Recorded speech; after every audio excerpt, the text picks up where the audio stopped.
ಓಂ ಶಾಂತಿ. ಇಂದಿನ ದಿನಾಂಕ 14/5/2024. ಪ್ರಾರ್ಥ ಮುರುಳಿ ಬಾಪ್ತಾದ ಮಧುಬನ. ಮಧುರ ಮಕ್ಕಳೇ, ಆತ್ಮ ಅಭಿಮಾನಿಗಳಾಗಿ ನಾನು ಆತ್ಮನಾಗಿದ್ದೇನೆ, ಶರೀರವಲ್ಲ. ಇದು ಮೊದಲನೇ ಪಾಠವಾಗಿದೆ. ಈ ಪಾಠವನ್ನು ಎಲ್ಲರಿಗೂ ಚೆನ್ನಾಗಿ ಓದಿಸಿ. ಪ್ರಶ್ನೆ: ಜ್ಞಾನ ಹೇಳುವಂತಹ ವಿಧಾನವೇನಾಗಿದೆ? ಯಾವ ವಿಧಿಯಿಂದ ಜ್ಞಾನವನ್ನು ತಿಳಿಸಬೇಕು? ಉತ್ತರ: ಜ್ಞಾನದ ಮಾತುಗಳನ್ನು ಬಹಳ ಖುಷಿಯಿಂದ ಹೇಳಿ, ಉದಾಸೀನರಾಗಿ ಹೇಳಬೇಡಿ. ನೀವು ಪರಸ್ಪರದಲ್ಲಿ ಕುಳಿತು ಜ್ಞಾನದ ಚರ್ಚೆ ಮಾಡಿ, ಜ್ಞಾನದ ಮನನ ಚಿಂತನೆ ಮಾಡಿ, ನಂತರ ಯಾರಿಗಾದರೂ ತಿಳಿಸಿ. ತಮ್ಮನ್ನು ಆತ್ಮನೆಂದು ತಿಳಿದು ನಂತರ ಆತ್ಮನಿಗೆ ಹೇಳಿದಾಗ ಕೇಳುವವರಿಗೆ ಖುಷಿಯಾಗುತ್ತದೆ. ಓಂ ಶಾಂತಿ. ತಂದೆಯು ತಿಳಿಸುತ್ತಾರೆ, ಆತ್ಮ ಅಭಿಮಾನಿಯಾಗಿ ಅಥವಾ ದೇಹಿ ಅಭಿಮಾನಿಯಾಗಿ ಕುಳಿತುಕೊಳ್ಳಿ, ಏಕೆಂದರೆ ಆತ್ಮನಲ್ಲಿಯೇ ಉತ್ತಮ ಮತ್ತು ಕನಿಷ್ಠ ಸಂಸ್ಕಾರ ತುಂಬುತ್ತದೆ. ಎಲ್ಲದರ ಪ್ರಭಾವವು ಆತ್ಮದ ಮೇಲೆ ಬೀಳುತ್ತದೆ. ಆತ್ಮನಿಗೆ ಪತಿತ ಎಂದು ಕರೆಯಲಾಗುತ್ತದೆ, ಪತಿತ ಆತ್ಮನೆಂದು ಹೇಳಲಾಗುತ್ತದೆ. ಅವಶ್ಯವಾಗಿ ಅವರು ಜೀವಾತ್ಮ ಆಗಿರುತ್ತಾರೆ. ಆತ್ಮವು ಶರೀರದೊಂದಿಗೆ ಇರುತ್ತದೆ. ಮೊಟ್ಟ ಮೊದಲು ಆತ್ಮನೆಂದು ತಿಳಿದು ಕುಳಿತುಕೊಳ್ಳಿ ಎಂದು ಹೇಳುತ್ತಾರೆ. ತಮ್ಮನ್ನು ಶರೀರವಲ್ಲ ಆತ್ಮನೆಂದು ತಿಳಿದು ಕುಳಿತುಕೊಳ್ಳಿ. ಆತ್ಮವೇ ಈ ಕರ್ಮೇಂದ್ರಿಯಗಳನ್ನು ನಡೆಸುತ್ತದೆ. ಪದೇ ಪದೇ ಆತ್ಮನೆಂದು ತಿಳಿದುಕೊಳ್ಳುವುದರಿಂದ ಪರಮಾತ್ಮನ ನೆನಪು ಬರುತ್ತದೆ. ಒಂದು ವೇಳೆ ದೇಹದ ನೆನಪು ಬಂದರೆ ಜನ್ಮ ಕೊಟ್ಟಿರುವ ತಂದೆಯ ನೆನಪು ಬರುತ್ತದೆ. ಆದ್ದರಿಂದ ತಂದೆಯು ತಿಳಿಸುತ್ತಾರೆ, ಆತ್ಮ ಅಭಿಮಾನಿಗಳಾಗಿ ತಂದೆಯು ಓದಿಸುತ್ತಿದ್ದಾರೆ. ಇದು ಮೊದಲನೇ ಪಾಠವಾಗಿದೆ. ನೀವಾತ್ಮ ಅವಿನಾಶಿಯಾಗಿದ್ದೀರಿ. ಈ ಶರೀರ ವಿನಾಶಿಯಾಗಿದೆ. ನಾನು ಆತ್ಮನಾಗಿದ್ದೇನೆ.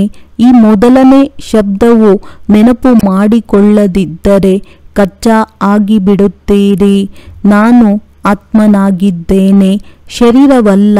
ಈ ಶಬ್ದವನ್ನು ತಂದೆಯು ಈ ಸಮಯದಲ್ಲಿ ಓದಿಸುತ್ತಿದ್ದಾರೆ. ಮೊದಲು ಯಾರೂ ಓದಿಸುತ್ತಿರಲಿಲ್ಲ. ಆತ್ಮ ಅಭಿಮಾನಿಯನ್ನಾಗಿ ಮಾಡಿ ಜ್ಞಾನವನ್ನು ಕೊಡಲು ತಂದೆಯು ಬಂದಿದ್ದಾರೆ. ಮೊದಲನೇ ದಿನದ ಜ್ಞಾನವಾಗಿದೆ. ಏ ಆತ್ಮವೇ, ನೀನು ಪತಿತನಾಗಿದ್ದೀಯಾ? ಏಕೆಂದರೆ ಇದು ಹಳೆಯ ಪ್ರಪಂಚವಾಗಿದೆ. ಪ್ರದರ್ಶನಿಯಲ್ಲಿ ನೀವು ಮಕ್ಕಳು ಬಹಳ ಜನಕ್ಕೆ ತಿಳಿಸುತ್ತೀರಿ, ಪ್ರಶ್ನೋತ್ತರ ಮಾಡುತ್ತೀರಿ. ಹಗಲಿನ ವಿಶ್ರಾಂತಿ ಸಮಯದಲ್ಲಿ ನೀವೆಲ್ಲರೂ ಸೇರಿ ಸಮಾಚಾರವನ್ನು ಕೇಳಬೇಕು, ಪರಸ್ಪರ ಸಮಾಚಾರವನ್ನು ಕೇಳಬೇಕು.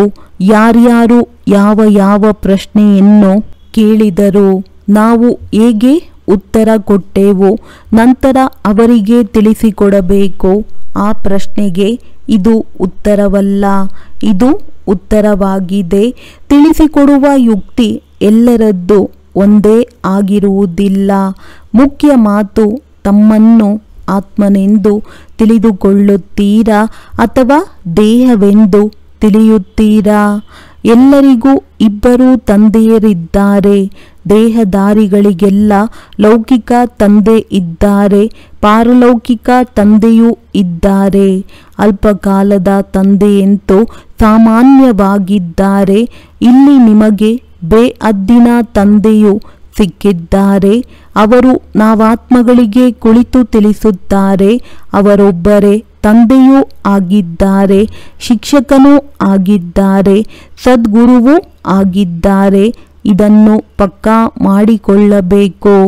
ಯಾವಾಗ ನೀವು ಯಾರಿಗಾದರೂ ತಿಳಿಸುತ್ತೀರಿ, ಅವರು ಯಾವ ಪ್ರಶ್ನೆಗಳನ್ನು ಕೇಳುತ್ತಾರೆಂದು ನೀವು ಪರಸ್ಪರ ಕುಳಿತುಕೊಳ್ಳಬೇಕು.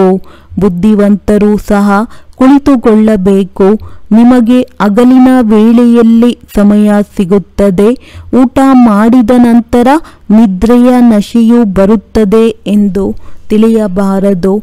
ಯಾರು ಬಹಳ ಊಟ ಮಾಡುತ್ತಾರೆಯೋ ಅವರಿಗೆ ನಿದ್ರೆಯು ಆಲಸ್ಯ ಬರುತ್ತದೆ. ಆ ದಿನದಲ್ಲಿ ಯಾರ್ಯಾರು ಯಾವ ಯಾವ ಪ್ರಶ್ನೆಗಳನ್ನು ಕೇಳಿದರೆಂಬ ಚರ್ಚೆಯನ್ನು ಮಾಡಬೇಕು. ಪ್ರಶ್ನೆಗಳನ್ನಂತೂ ಭಿನ್ನ ಭಿನ್ನವಾಗಿ ಕೇಳುತ್ತಾರೆ. ಅದಕ್ಕೆ ಸರಿಯಾದ ಉತ್ತರ ಬೇಕಾಗುತ್ತದೆ. ನೋಡಬೇಕು, ಅವರನ್ನು ತಂದೆಯ ಆಕರ್ಷಣೆಯಲ್ಲಿ ತಂದಿದ್ದೇವೆಯೇ? ಸಮಾಧಾನವಾಯಿತೆ? ಇಲ್ಲದಿದ್ದರೆ ನಂತರ ತಿದ್ದಬೇಕು. ಯಾರು ಬುದ್ಧಿವಂತರಿದ್ದಾರೆಯೋ ಅವರು ಕುಳಿತುಕೊಳ್ಳಬೇಕು. ಊಟ ಮಾಡಿ ಬೇಗ ನಿದ್ರೆ ಬಂದಿತೆಂದು ಹೇಳಬಾರದು. ದೇವತೆಗಳು ಬಹಳ ಕಡಿಮೆ ಊಟ ಮಾಡುತ್ತಾರೆ, ಏಕೆಂದರೆ ಖುಷಿ ಇರುತ್ತದೆಯಲ್ಲವೇ? ಆದ್ದರಿಂದ ಖುಷಿಯಂತಹ ಔಷಧಿ ಇಲ್ಲವೆಂದು ಹೇಳಲಾಗುತ್ತದೆ. ನೀವು ಮಕ್ಕಳಿಗೆ ಅಪಾರವಾದ ಖುಷಿಯಾಗಬೇಕು. ಬ್ರಾಹ್ಮಣರಾಗುವುದರಲ್ಲಿ ಬಹಳ ಖುಷಿ ಇದೆ. ಅವರಿಗೆ ಖುಷಿಯಾದಾಗಲೇ ಬ್ರಾಹ್ಮಣರಾಗುತ್ತಾರೆ. ದೇವತೆಗಳಿಗೆ ಖುಷಿ ಇದೆಯಲ್ಲವೇ? ಆದ್ದರಿಂದ ಅವರ ಬಳಿ ಧನ ಸಂಪತ್ತೆಲ್ಲವೂ ಬಹಳ ಇರುತ್ತದೆ. ಅವರಿಗೆ ಖುಷಿಯೂ ಸಾಕಷ್ಟಿರುತ್ತದೆ. ಖುಷಿ ಇರುವಾಗ ಊಟವನ್ನು ಬಹಳ ಕಡಿಮೆ ತಿನ್ನುತ್ತಾರೆ. ಇದೊಂದು ನಿಯಮವಾಗಿದೆ. ಹೆಚ್ಚು ಊಟ ಮಾಡುವವರಿಗೆ ಹೆಚ್ಚು ನಿದ್ರೆ ಬರುತ್ತದೆ. ಯಾರಿಗೆ ನಿದ್ರೆಯ ನಶೆ ಇರುತ್ತದೆಯೋ ಅವರು ಯಾರಿಗೂ ತಿಳಿಸಲು ಸಾಧ್ಯವಾಗುವುದಿಲ್ಲ. ಬಲವಂತವಾಗಿ ಹೇಳುತ್ತಾರೆ, ವಿವಶವಾಗಿರುತ್ತಾರೆ. ಈ ಜ್ಞಾನದ ಅಂಶಗಳನ್ನು ಬಹಳ ಖುಷಿಯಿಂದ ಕೇಳಬೇಕು ಹಾಗೂ ಹೇಳಬೇಕಾಗಿದೆ. ತಿಳಿಸಿಕೊಡಲು ಬಹಳ ಸಹಜವಾಗಿರುತ್ತದೆ. ಮೂಲ ಮಾತು ತಂದೆಯ ಪರಿಚಯ ಕೊಡುವುದಾಗಿದೆ. ಬ್ರಹ್ಮನನ್ನಂತೂ ಯಾರೂ ಸಹ ತಿಳಿದಿಲ್ಲ. ಪ್ರಜಾಪಿತ ಬ್ರಹ್ಮನೂ ಇದ್ದಾರೆ. ಅನೇಕ ಪ್ರಜೆಗಳಿದ್ದಾರೆ. ಪ್ರಜಾಪಿತ ಬ್ರಹ್ಮ ಹೇಗಾಗುತ್ತಾರೆ ಎನ್ನುವುದರ ಕುರಿತು ಬಹಳ ಚೆನ್ನಾಗಿ ತಿಳಿಸಬೇಕು. ತಂದೆಯು ತಿಳಿಸುತ್ತಾರೆ, ಇವರ ಅನೇಕ ಜನ್ಮಗಳ ಅಂತ್ಯದ ಜನ್ಮದಲ್ಲಿಯೂ ಅಂತ್ಯದಲ್ಲಿ ವಾನಪ್ರಸ್ಥ ಸ್ಥಿತಿಯಲ್ಲಿ ನಾನು ಪ್ರವೇಶ ಮಾಡುತ್ತೇನೆ. ಇಲ್ಲದಿದ್ದರೆ ರಥವೆಲ್ಲಿಂದ ಬರಬೇಕು? ರಥವು ಶಿವ ತಂದೆಗಾಗಿಯೇ ಗಾಯನವಿದೆ. ಅವರ ರಥದಲ್ಲಿ ಹೇಗೆ ಬರುತ್ತಾರೆಂದು ಗೊಂದಲವಾಗುತ್ತಾರೆ. ರಥವಂತೂ ಅವಶ್ಯವಾಗಿ ಬೇಕು. ಕೃಷ್ಣನಂತೂ ಆಗಲು ಸಾಧ್ಯವಿಲ್ಲ. ಆದ್ದರಿಂದ ಅವಶ್ಯವಾಗಿ ಈ ಬ್ರಹ್ಮನ ರಥ ಮೂಲಕವೇ ತಿಳಿಸುತ್ತಾರೆ. ಮೇಲಿಂದಂತೂ ಹೇಳುವುದಿಲ್ಲ. ಹಾಗಾದರೆ ಬ್ರಹ್ಮನು ಎಲ್ಲಿಂದ ಬಂದರು? ತಂದೆಯೇ ತಿಳಿಸುತ್ತಾರೆ. ಯಾರು 84 ಜನ್ಮಗಳನ್ನು ತೆಗೆದುಕೊಂಡಿದ್ದಾರೆಯೋ ಅವರಲ್ಲಿ ನಾನು ಪ್ರವೇಶಿಸುತ್ತೇನೆ. ಅವರು ಸ್ವಯಂವನ್ನು ತಿಳಿದುಕೊಂಡಿಲ್ಲ, ಆದರೆ ನಾನೇ ತಿಳಿಸುತ್ತೇನೆ. ಕೃಷ್ಣನಿಗೆ ರಥದ ಅವಶ್ಯಕತೆ ಇಲ್ಲ. ಕೃಷ್ಣನೆಂದು ಹೇಳಿದರೆ ಭಗೀರಥನ ಹೆಸರು ಲೋಪವಾಗಿ ಬಿಡುತ್ತದೆ. ಕೃಷ್ಣನಿಗೆ ಭಗೀರಥನೆಂದು ಹೇಳಲು ಆಗುವುದಿಲ್ಲ. ಕೃಷ್ಣನ ಮೊದಲನೇ ಜನ್ಮ ರಾಜಕುಮಾರನಾಗುವುದಾಗಿದೆ. ಮಕ್ಕಳ ಆಂತರ್ಯದಲ್ಲಿ ವಿಚಾರ ಸಾಗರ ಮಂಥನ ನಡೆಯಬೇಕಾಗಿದೆ. ಇದನ್ನು ಮಕ್ಕಳು ತಿಳಿದುಕೊಂಡಿದ್ದೀರಿ. ಈ ಮಾತುಗಳನ್ನು ಶಾಸ್ತ್ರಗಳಲ್ಲಿ ಬರೆದಿಲ್ಲ. ಉಳಿದಂತೆ ವಿಚಾರ ಸಾಗರ ಮಂಥನ ಮಾಡಿದ ಕಳಸವನ್ನು ಲಕ್ಷ್ಮಿಗೆ ಕೊಟ್ಟರೆಂಬ ಮಾತು ಸರಿಯಾಗಿದೆ. ಅವರು ನಂತರ ಅನ್ಯರಿಗೆ ಅಮೃತವನ್ನು ಕುಡಿಸಿದಾಗ ಸ್ವರ್ಗದ ಬಾಗಿಲು ತೆರೆಯುತ್ತದೆ. ಆದರೆ ಪರಂಪಿತ ಪರಮಾತ್ಮನಿಗೆ ವಿಚಾರ ಸಾಗರ ಮಂಥನ ಮಾಡುವ ಅವಶ್ಯಕತೆ ಇಲ್ಲ. ಅವರಂತೂ ಬೀಜರೂಪನಾಗಿದ್ದಾರೆ. ಅವರಲ್ಲಿಯೇ ಜ್ಞಾನವಿದೆ. ಅವರು ತಿಳಿದುಕೊಂಡಿದ್ದಾರೆ. ನೀವು ತಿಳಿದುಕೊಂಡಿದ್ದೀರಿ. ಇದನ್ನು ನೀವು ಬಹಳ ಚೆನ್ನಾಗಿ ತಿಳಿಸಿಕೊಡಬೇಕು. ತಿಳಿಸಿಕೊಡದೆ ದೇವತಾ ಪದವಿಯನ್ನು ಹೇಗೆ ಪಡೆಯುತ್ತೀರಿ? ಇದು ಆತ್ಮಗಳಿಗೆ ಉಲ್ಲಾಸ ಪಡಿಸುವುದಕ್ಕಾಗಿ ತಂದೆಯು ತಿಳಿಸುತ್ತಾರೆ. ಬಾಕಿ ಏನನ್ನೂ ತಿಳಿದುಕೊಂಡಿರಲಿಲ್ಲ. ತಂದೆಯೇ ಬಂದು ತಿಳಿಸಿಕೊಡುತ್ತಾರೆ. ಈಗ ನಿಮ್ಮ ಲಂಗರು ಭಕ್ತಿ ಮಾರ್ಗದಿಂದ ಹೊರಬಂದಿದೆ, ಈ ಜ್ಞಾನ ಮಾರ್ಗದಲ್ಲಿ ನಡೆಯುತ್ತಿದೆ. ತಂದೆಯು ತಿಳಿಸುತ್ತಾರೆ, ನಾನು ನಿಮಗೆ ಯಾವ ಜ್ಞಾನವನ್ನು ಕೊಡುತ್ತೇನೆಯೋ ಅದು ಪ್ರಾಯಲೋಪವಾಗಿ ಬಿಡುತ್ತದೆ. ಒಬ್ಬರು ನಿರಾಕಾರ ತಂದೆ, ಇನ್ನೊಬ್ಬರು ಸಾಕಾರಿ ತಂದೆಯಾಗಿದ್ದಾರೆ. ಚೆನ್ನಾಗಿ ತಿಳಿಸಿಕೊಡಲಾಗುತ್ತದೆ. ಆದರೆ ಮಾಯೆಯು ಆಕರ್ಷಣೆ ಮಾಡಿ ಕೊಳಕಿನಲ್ಲಿ ತೆಗೆದುಕೊಂಡು ಹೋಗುತ್ತದೆ. ಪತಿತರಾಗಿ ಬಿಡುತ್ತಾರೆ. ತಂದೆಯು ತಿಳಿಸುತ್ತಾರೆ, ಮಕ್ಕಳೇ, ನೀವು ಕಾಮಚಿತೆಯ ಮೇಲೇರಿ ಒಮ್ಮೆಯೇ ಸ್ಮಶಾನದಲ್ಲಿ ಬಂದು ಬಿಟ್ಟಿದ್ದೀರಿ. ನಂತರ ಇಲ್ಲಿಯೇ ಸ್ವರ್ಗವಾಗುತ್ತದೆ. ಅರ್ಧಕಲ್ಪ ಫರಿಸ್ತಾನ ಸ್ವರ್ಗ ನಡೆಯುತ್ತದೆ. ಇನ್ನರ್ಧ ಕಲ್ಪ ಕಬ್ರಿಸ್ತಾನ ಸ್ಮಶಾನ ನಡೆಯುತ್ತದೆ. ಈಗ ಎಲ್ಲರೂ ಸ್ಮಶಾನವಾಸಿಗಳಾಗುವವರಾಗಿದ್ದಾರೆ. ಏಣಿ ಚಿತ್ರವನ್ನು ಕುರಿತು ನೀವು ಚೆನ್ನಾಗಿ ತಿಳಿಸಬಹುದು. ಇದು ಪತಿತ ರಾಜ್ಯವಾಗಿದೆ. ಇದರ ವಿನಾಶವಂತೂ ಅವಶ್ಯವಾಗಿ ಆಗಲಿದೆ. ಈ ಭೂಮಿಯ ಮೇಲೆ ಈಗ ಸ್ಮಶಾನವಿದೆ. ನಂತರ ಇದೇ ಭೂಮಿಯೇ ಪರಿವರ್ತನೆಯಾಗುತ್ತದೆ. ಅರ್ಥಾತ್ ಕಬ್ಬಿಣದ ಯುಗದಿಂದ ಚಿನ್ನದ ಯುಗವುಳ್ಳ ಪ್ರಪಂಚವಾಗುತ್ತದೆ. ನಂತರ ಎರಡು ಕಲೆ ಕಡಿಮೆಯಾಗುತ್ತದೆ. ತತ್ವಗಳಲ್ಲಿಯೂ ಕಲೆ ಕಡಿಮೆಯಾಗುತ್ತಾ ಹೋಗುತ್ತದೆ. ಆಗ ಆಪತ್ತುಗಳು ಉಲ್ಬಣಗೊಳ್ಳುತ್ತದೆ. ನೀವು ಎಲ್ಲರಿಗೂ ಬಹಳ ಚೆನ್ನಾಗಿ ತಿಳಿಸಿಕೊಡುತ್ತೀರಿ. ಒಂದು ವೇಳೆ ಅವರು ತಿಳಿದುಕೊಳ್ಳದಿದ್ದರೆ ಅವರು ಕವಡೆಯಂತೆ ಅವರಿಗೆ ಏನೂ ಬೆಲೆ ಇರುವುದಿಲ್ಲ. ಇದರ ಬೆಲೆಯನ್ನು ತಂದೆಯೇ ಕುಳಿತು ತಿಳಿಸುತ್ತಾರೆ. ವಜ್ರದಂತಹ ಜನ್ಮವೆಂದು ಗಾಯನ ಮಾಡಲಾಗುತ್ತದೆ. ನೀವು ಸಹ ಮೊದಲು ತಂದೆಯನ್ನರಿಯದ ಕಾರಣ ಕವಡೆಯಂತೆ ಇದ್ದೀರಿ. ಈಗ ತಂದೆಯು ಬಂದು ವಜ್ರ ಸಮಾನ ಮಾಡುತ್ತಾರೆ. ತಂದೆಯಿಂದ ಮಾತ್ರ ವಜ್ರದಂಥ ಜನ್ಮ ಸಿಗುತ್ತದೆ. ನಂತರ ಕವಡೆಯಂತೆ ಏಕೆ ಆಗುತ್ತೀರಿ? ನೀವೀಗ ಈಶ್ವರಿಯ ಸಂತಾನರಾಗಿದ್ದೀರಿ. ಆತ್ಮಗಳು ಮತ್ತು ಪರಮಾತ್ಮ ಬಹಳ ಕಾಲದಿಂದ ಅಗಲಿ ಹೋಗಿದ್ದರು ಎಂದು ಗಾಯನವಿದೆ. ಶಾಂತಿಧಾಮದಲ್ಲಿರುವ ಮಿಲನದಲ್ಲಿ ಯಾವ ಲಾಭವೂ ಇಲ್ಲ. ಅದು ಕೇವಲ ಪವಿತ್ರತೆ ಹಾಗೂ ಶಾಂತಿಯ ಸ್ಥಾನವಾಗಿದೆ. ಇಲ್ಲಿ ನೀವು ಜೀವಾತ್ಮಗಳಿದ್ದೀರಿ. ಪರಮಾತ್ಮ ತಂದೆಗೆ ತಮ್ಮದೇ ಆದ ಶರೀರವಿಲ್ಲ. ಅವರು ಶರೀರ ಧಾರಣೆ ಮಾಡಿ ಮಕ್ಕಳಿಗೆ ಓದಿಸುತ್ತಾರೆ. ನೀವು ತಂದೆಯನ್ನು ತಿಳಿದುಕೊಂಡಿದ್ದೀರಿ ಮತ್ತು ನೀವು ತಂದೆ ಎಂದು ಹೇಳುತ್ತೀರಿ. ತಂದೆಯು ಓ ಮಕ್ಕಳೇ ಎಂದು ಹೇಳುತ್ತಾರೆ. ಲೌಕಿಕ ತಂದೆಯೂ ಸಹ ಹೇಳುತ್ತಾರಲ್ಲವೇ, ಏ ಮಕ್ಕಳೇ ಬನ್ನಿ, ನಿಮಗೆ ತಿಂಡಿ ತಿನ್ನಿಸುತ್ತೇನೆಂದರೆ ತಕ್ಷಣ ಎಲ್ಲರೂ ಓಡಿ ಬರುತ್ತಾರೆ. ಈ ತಂದೆಯು ಹೇಳುತ್ತಾರೆ, ಮಕ್ಕಳೇ ಬನ್ನಿ, ನಿಮಗೆ ವೈಕುಂಠದ ಮಾಲೀಕರನ್ನಾಗಿ ಮಾಡುತ್ತೇನೆ. ಆಗ ಎಲ್ಲರೂ ಅಗತ್ಯವಾಗಿ ಓಡಿ ಬರುತ್ತಾರೆ. ಪತಿತರನ್ನು ಪಾವನ ಮಾಡಿ ಪಾವನ ಪ್ರಪಂಚ ವಿಶ್ವದ ಮಾಲೀಕರನ್ನಾಗಿ ಮಾಡಲು ಬನ್ನಿ ಎಂದು ಕರೆಯುತ್ತಾರೆ. ಈಗ ನಿಶ್ಚಯವಿದೆ ಅಂದಾಗ ಒಪ್ಪಿಕೊಳ್ಳಬೇಕು. ಕರೆದವರು ಮಕ್ಕಳಲ್ಲವೇ? ನಾವು ಮಕ್ಕಳಿಗಾಗಿಯೇ ಬರುತ್ತೇನೆ. ನೀವೇ ನನ್ನನ್ನು ಕರೆದಿದ್ದೀರಿ ಎಂದು ಮಕ್ಕಳಿಗೆ ತಿಳಿಸುತ್ತಾರೆ. ನಾನು ಬಂದಿದ್ದೇನೆ ಪತಿತ ಪಾವನ ಎಂದು ತಂದೆಗೆ ಹೇಳಲಾಗುತ್ತದೆ. ಗಂಗೆ ಮುಂತಾದವುಗಳಿಂದ ನೀವು ಪಾವನರಾಗುವುದಿಲ್ಲ. ನೀವು ಅರ್ಧಕಲ್ಪ ತಪ್ಪಾಗಿ ನಡೆದಿದ್ದೀರಿ. ಭಗವಂತನನ್ನು ಹುಡುಕುತ್ತೀರಿ, ಆದರೆ ಯಾರ ಅರಿವಿಗೂ ಬರುವುದಿಲ್ಲ. ತಂದೆಯು ತಿಳಿಸುತ್ತಾರೆ, ಏ ಮಕ್ಕಳೇ ಎಂದರೆ ಮಕ್ಕಳು ಸಹ ಬಹಳ ಉಲ್ಲಾಸದಿಂದ ಏ ತಂದೆಯೇ ಎಂದು ಹೇಳಬೇಕು. ಆದರೆ ಅಷ್ಟು ಉಲ್ಲಾಸದಿಂದ ಮಕ್ಕಳು ಹೇಳುವುದಿಲ್ಲ.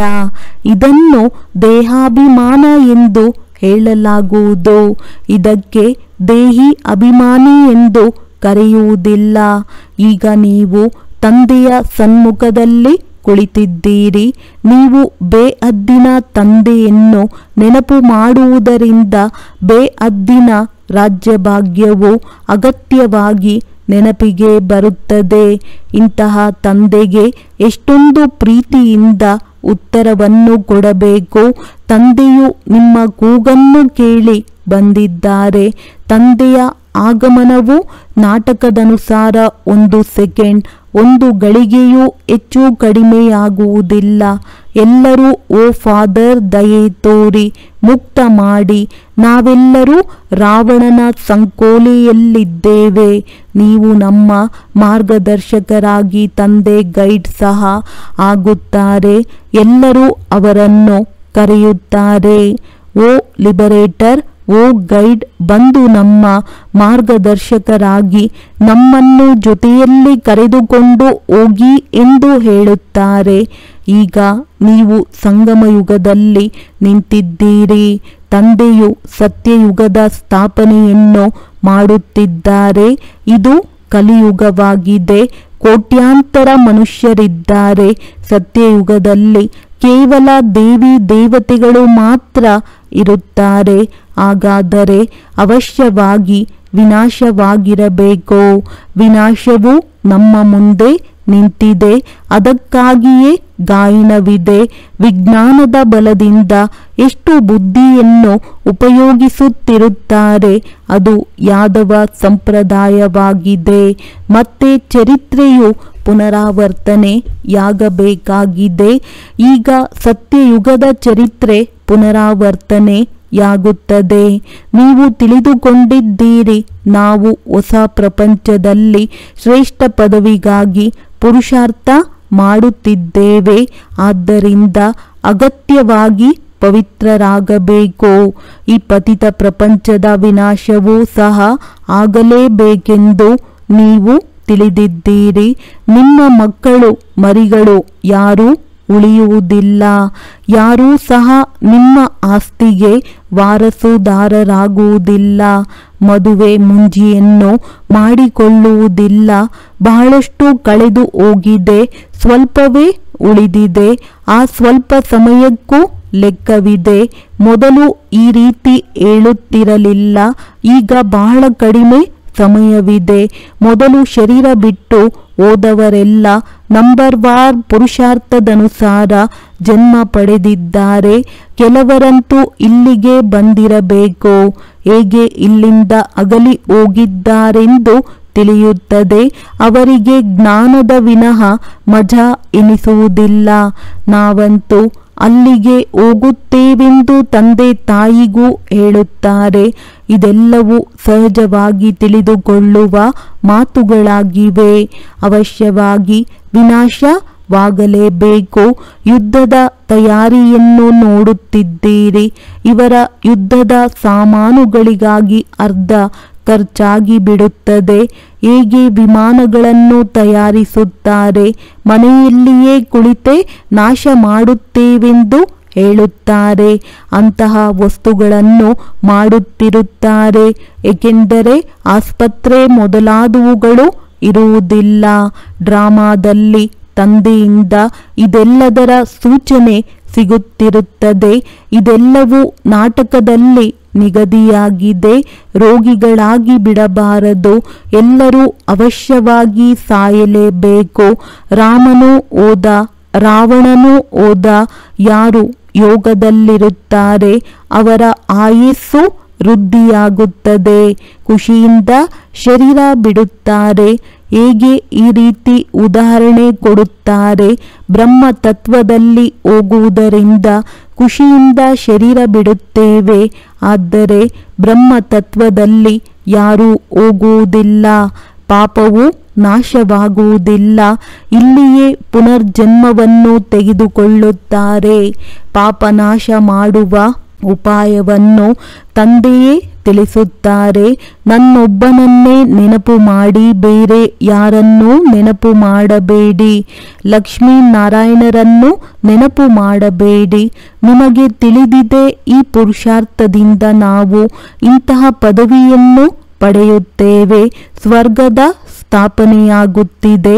ನಂಬರ್ ವಾರ್ ಪುರುಷಾರ್ಥದನುಸಾರ ಪದವಿಯನ್ನು ಪಡೆಯಲು ಓದುತ್ತಿದ್ದೇವೆ. ಅವರ ರಾಜಧಾನಿಯನ್ನು ತಂದೆಯು ಸಂಗಮ ಯುಗದಲ್ಲಿ ಸ್ಥಾಪನೆ ಮಾಡುತ್ತಿದ್ದಾರೆ. ಬುದ್ಧಿಗೆ ನಾಟುವಂತೆ ಭಾಷಣ ಮಾಡಬೇಕು. ನಾವು ಈ ಸಮಯದಲ್ಲಿ ಈಶ್ವರೀಯ ಸಂಪ್ರದಾಯ ಹಾಗೂ ಪ್ರಜಾಪಿತ ಬ್ರಹ್ಮನ ಮುಖ ವಂಶಾವಳಿ ಸಹೋದರ ಸಹೋದರಿಯಾಗಿದ್ದೇವೆ. ನಾವಾತ್ಮಗಳೆಲ್ಲರೂ ಸಹೋದರ ಸಹೋದರಿಯರಾಗಿದ್ದೇವೆ. ಬ್ರಹ್ಮ ಕುಮಾರ ಕುಮಾರಿಯರ ವಿವಾಹವಾಗುವುದಿಲ್ಲ. ತಂದೆಯು ಇದನ್ನು ತಿಳಿಸುತ್ತಾರೆ. ಹೇಗೆ ಕೆಳಗೆ ಬೀಳುತ್ತಾರೆ, ಕಾಮಾಗ್ನಿ ಸುಡುತ್ತದೆ. ಆದರೂ ಒಮ್ಮೆ ಕೆಳಗೆ ಬಿದ್ದರೆ ಸಂಪಾದನೆ ನಷ್ಟವಾಗುತ್ತದೆ ಎಂದು ಭಯವಿರುತ್ತದೆ. ಕಾಮವಿಕಾರಕ್ಕೆ ಸೋತರೆ ಪದವಿ ಭ್ರಷ್ಟವಾಗಿ ಬಿಡುತ್ತದೆ. ಇದು ಎಷ್ಟೊಂದು ದೊಡ್ಡ ಸಂಪಾದನೆಯಾಗಿದೆ. ಮನುಷ್ಯರಂತೂ ಪದಮ ಕೋಟಿಗಳಷ್ಟು ಸಂಪಾದನೆ ಮಾಡುತ್ತಾರೆ. ಅವರಿಗೆ ಇದೆಲ್ಲವೂ ಸ್ವಲ್ಪ ಸಮಯದಲ್ಲಿಯೇ ನಾಶವಾಗುತ್ತದೆ ಎಂದು ತಿಳಿದಿದೆ ಏನು? ಬಾಂಬುಗಳನ್ನು ತಯಾರಿಸುವವರು ಈ ಪ್ರಪಂಚವು ವಿನಾಶವಾಗಿ ಬಿಡುತ್ತದೆ. ನಮಗೆ ಯಾರೋ ಪ್ರೇರಣೆ ಕೊಡುತ್ತಿದ್ದಾರೆ. ನಾವು ಮಾಡುತ್ತಿರುತ್ತೇವೆ ಎಂದು ತಿಳಿದುಕೊಂಡಿದ್ದಾರೆ. ಒಳ್ಳೆಯದು. ಮಧುರಾತಿ ಮಧುರ ಅಗಲಿ ಹೋಗಿ ಮರಳಿ ಸಿಕ್ಕಿರುವ ಮಕ್ಕಳ ಪ್ರತಿ ಮಾತ್ಪಿತಾ ಬಾಪ್ದಾದರವರ ನೆನಪು, ಪ್ರೀತಿ ಹಾಗೂ ಸುಪ್ರಭಾತ. ಆತ್ಮಿಕ ಮಕ್ಕಳಿಗೆ ಆತ್ಮಿಕ ತಂದೆಯ ನಮಸ್ತೆ. ಧಾರಣೆಗಾಗಿ ಮುಖ್ಯ ಸಾರ: ಜ್ಞಾನವನ್ನು ಆಂತರ್ಯದಲ್ಲಿ ಅಭ್ಯಾಸ ಮಾಡಿ, ಅರ್ಥಾತ್ ವಿಚಾರ ಸಾಗರ ಮಂಥನ ಮಾಡಬೇಕು. ಪರಸ್ಪರ ಜ್ಞಾನದ ವಾರ್ತಾಲಾಪ ಮಾಡಿ ಅನ್ಯರಿಗೆ ತಿಳಿಸಬೇಕು. ಸುಸ್ತು ಅಥವಾ ಆಲಸ್ಯವನ್ನು ಬಿಡಬೇಕು. ದೇಹಿ ಅಭಿಮಾನಿಯಾಗಿ ಬಹಳ ಉಲ್ಲಾಸದಿಂದ ತಂದೆಯನ್ನು ನೆನಪು ಮಾಡಬೇಕು. ಸದಾ ನಶೆ ಇರಬೇಕು. ನಾವು ಕವಡೆಯಿಂದ ವಜ್ರವಾಗಲು ತಂದೆಯ ಬಳಿಗೆ ಬಂದಿದ್ದೇವೆ. ನಾವು ಈಶ್ವರನ ಸಂತಾನರಾಗಿದ್ದೇವೆ. ವರದಾನ: ಜ್ಞಾನ ಸೂರ್ಯ ಜ್ಞಾನ ಚಂದ್ರಮನ ಜೊತೆಗಾರನಾಗಿ ರಾತ್ರಿಯನ್ನು ಹಗಲನ್ನಾಗಿ ಮಾಡುವಂತಹ ಆತ್ಮೀಯ ಜ್ಞಾನ ನಕ್ಷತ್ರ ಭವ. ಹೇಗೆ ಆ ನಕ್ಷತ್ರ ರಾತ್ರಿಯಲ್ಲಿ ಪ್ರಕಟವಾಗುವುದೋ ಅದೇ ರೀತಿ ನೀವು ಆತ್ಮೀಯ ಜ್ಞಾನ ನಕ್ಷತ್ರ ಹೊಳೆಯುತ್ತಿರುವ ನಕ್ಷತ್ರಗಳೂ ಸಹ ಬ್ರಹ್ಮನ ರಾತ್ರಿಯಲ್ಲಿ ಪ್ರಕಟವಾಗುವಿರಿ. ಆ ನಕ್ಷತ್ರ ರಾತ್ರಿಯನ್ನು ದಿನವನ್ನಾಗಿ ಮಾಡುವುದಿಲ್ಲ. ಆದರೆ ನೀವು ಜ್ಞಾನ ಸೂರ್ಯ ಜ್ಞಾನ ಚಂದ್ರಮನ ಜೊತೆಗಾರರಾಗಿ ರಾತ್ರಿಯನ್ನು ದಿನವನ್ನಾಗಿ ಮಾಡುವಿರಿ. ಅವು ಆಕಾಶದ ನಕ್ಷತ್ರಗಳಾಗಿವೆ. ನೀವು ಧರಣಿಯ ನಕ್ಷತ್ರಗಳಾಗಿರುವಿರಿ. ಅವು ಪ್ರಕೃತಿಯ ಶಕ್ತಿಯಾಗಿದೆ. ನೀವು ಪರಮಾತ್ಮ ನಕ್ಷತ್ರ ಆಗಿರುವಿರಿ. ಹೇಗೆ ಪ್ರಕೃತಿಯ ತಾರಾಮಂಡಲದಲ್ಲಿ ಅನೇಕ ಪ್ರಕಾರದ ನಕ್ಷತ್ರ ಹೊಳೆಯುತ್ತಿರುವಂತೆ ಕಂಡುಬರುವುದೋ ಅದೇ ರೀತಿ ನೀವು ಪರಮಾತ್ಮನ ತಾರಾಮಂಡಲದಲ್ಲಿ ಹೊಳೆಯುತ್ತಿರುವ ಆತ್ಮೀಯ ನಕ್ಷತ್ರಗಳಾಗಿರುವಿರಿ. ಸ್ಲೋಗನ್: ಸೇವೆಯ ಚಾನ್ಸ್ ಸಿಗುವುದು ಎಂದರೆ ಆಶೀರ್ವಾದಗಳಿಂದ ಜೋಳಿಗೆ ತುಂಬಿಕೊಳ್ಳುವುದು. ಒಳ್ಳೆಯದು. ಓಂ ಶಾಂತಿ.